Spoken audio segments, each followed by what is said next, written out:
I'm Catherine Story. Welcome to my channel, House of Story.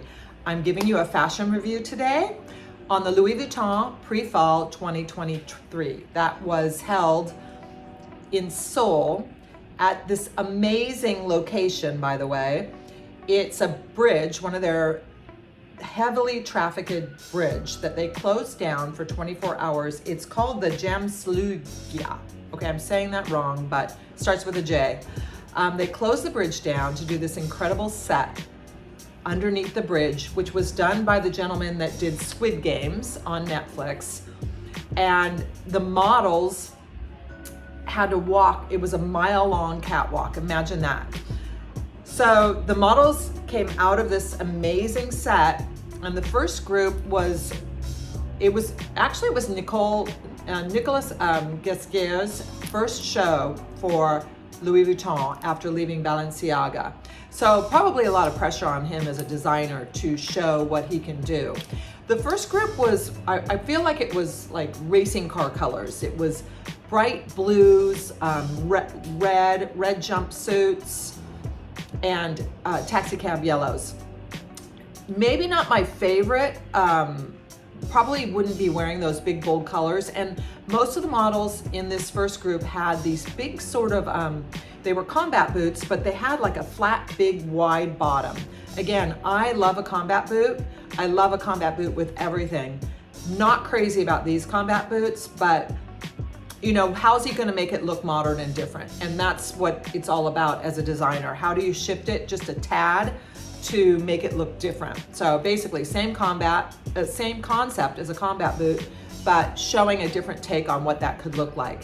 So the models came out, really spectacular colors. Visually, the presentation was amazing. This first group, they came out strong, going into the yellows towards the end.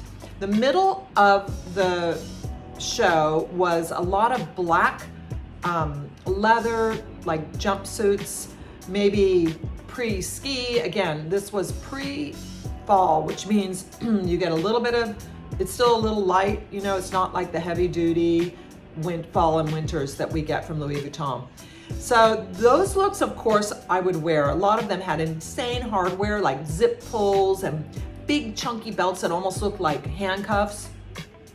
Middle of the show definitely related to, for me, more so than the first part of the show.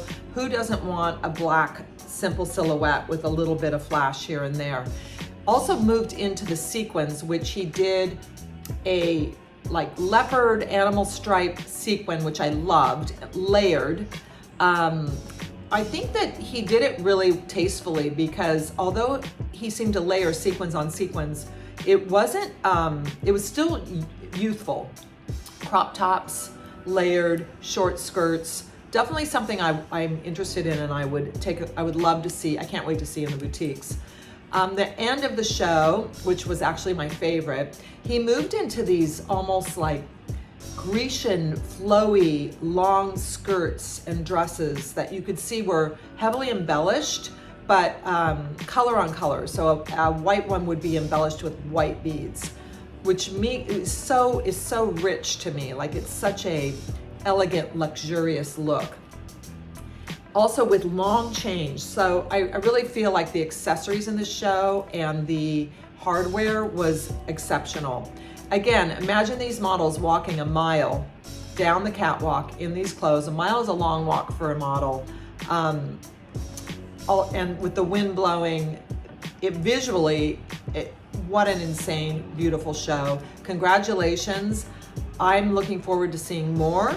And I think that the location and the mood, the feeling that they brought of elegance, if that was what their goal is, which I think any luxury brand would be wanting to translate their collection into this elegance, they certainly did this. And I have my eye on a couple of those pieces from the last part of the show. So anyways, thank you for watching.